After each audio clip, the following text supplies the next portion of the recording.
Alexandria was a new city. It stood in ancient Egypt right by the blue Mediterranean Sea. Alexander the Great planned it, you know. This city just buzzed with life.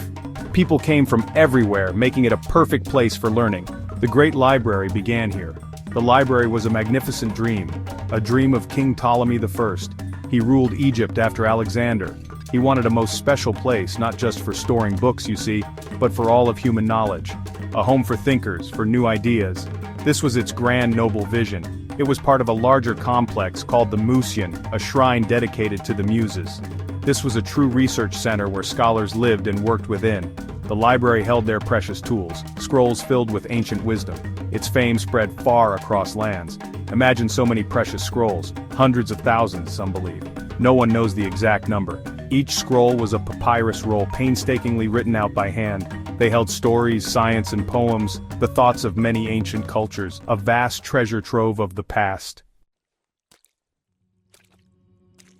What did they study in this place? So many fascinating subjects: mathematics, the language of numbers, astronomy, carefully gazing at stars, medicine to heal the sick bodies, history, philosophy, and wonderful plays. The library aimed to hold it all. It was a true ancient university. Many brilliant minds worked here. Euclid, who shaped our geometry, his famous book, Elements, is still used. Eratosthenes was another great scholar. He measured the entire earth, and he was remarkably accurate. Great thinkers walked these hallowed halls. Their innovative ideas changed our world. The library desired every single book, every scroll that had ever been written. This was its truly ambitious goal. Royal agents traveled to far lands. They searched for these precious scrolls and bought them for the library. Royal money funded this great quest, a remarkable mission to gather wisdom. A clever method was often used. Alexandria was a very busy port. Ships arrived from many distant places. Soldiers would then search these ships, looking carefully for any books. If scrolls were found stored on board, they were taken to the great library, copied, and originals were often kept. But this great ancient treasure is lost. The Library of Alexandria is now gone. It did not simply vanish overnight. Its destruction was a slow, sad process happening over many long centuries. We only have stories about it now, whispers of its incredible former glory. A truly immeasurable loss for humankind. One famous story involves Julius Caesar, the powerful Roman general. He was in Alexandria in 48 BCE. During a battle, a terrible fire broke out. It apparently started near the busy docks. Some historical accounts say flames reached the library. Many valuable scrolls may have burned then. A tragic, unintended accident of war. But that was not the only sad time. More troubles came to Alexandria later. There were other destructive wars, other fires.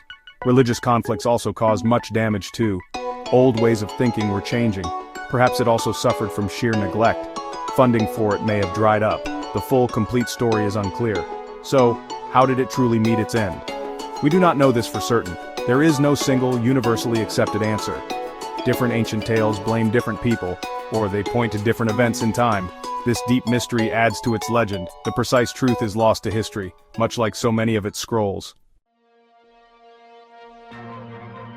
Why do we still remember it so vividly? The remarkable Library of Alexandria. It stood for something incredibly grand, the unending pursuit of all knowledge, a beautiful dream of understanding everything. Its sheer ambition was simply breathtaking. Its terrible loss feels deeply personal, even after so many long years have passed.